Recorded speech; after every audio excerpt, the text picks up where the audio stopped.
আসসালামু আলাইকুম। জাজি কিচেন আপনাদেরকে আবারও ওয়েলকাম জানাই। আশা করি আপনারা সবাই ভালো আছেন।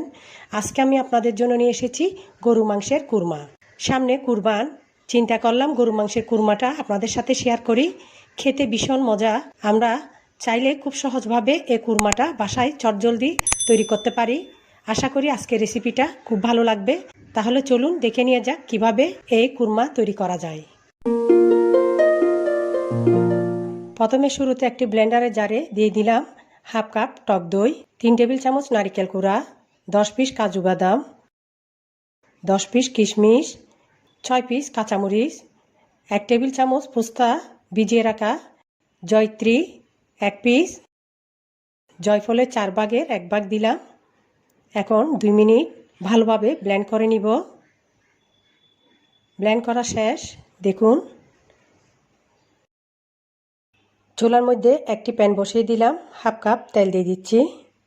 হাফ কাপ পেঁয়াজ কোচা দিলাম, 4 পিস দারুচিনি, 4 পিস লবঙ্গ, 4 পিস এলাচ, 10 পিস গোলমরিচ দিয়ে দিলাম। এখন দিয়ে দিচ্ছি 4 পিস তেজপাতা। গরম মশলাগুলো হালকা ব্রাউন কালার করে ভেজে নিতে হবে। ব্রাউন কালার হয়ে এসেছে। দিয়ে দিচ্ছি 1 কাপ পেঁয়াজ বাটা, 3 টেবিল চামচ আদা রসুন বাটা। ব্লেন্ড করা মশলাটা দিয়ে দিলাম। নেড়ে চেড়ে একটু কষিয়ে নিব।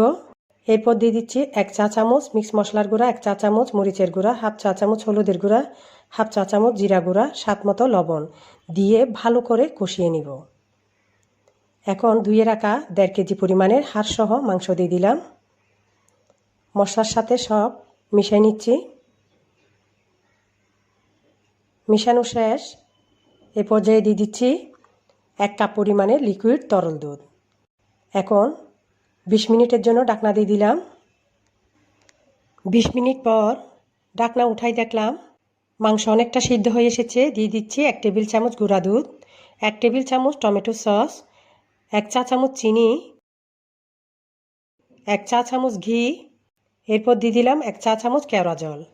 কুরমাতে অবশ্যই আপনার কেওড়া জল আর ঘি দিতে হবে। এখন 2 মিনিট ঢাকনা দিয়ে দিব। আমার গরু মাংসের কুরমা রেডি। খুব সুন্দর একটা ফ্লেভার আসতেছে। চুলাটা অফ করে দিলাম।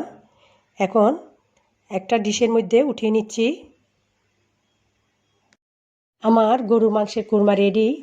একটু বেরেস্তা দিয়ে সাজিয়ে নিচ্ছি। দেখুন, দেখতে যেমন ভালো লাগে, খেতেও খুব মজা।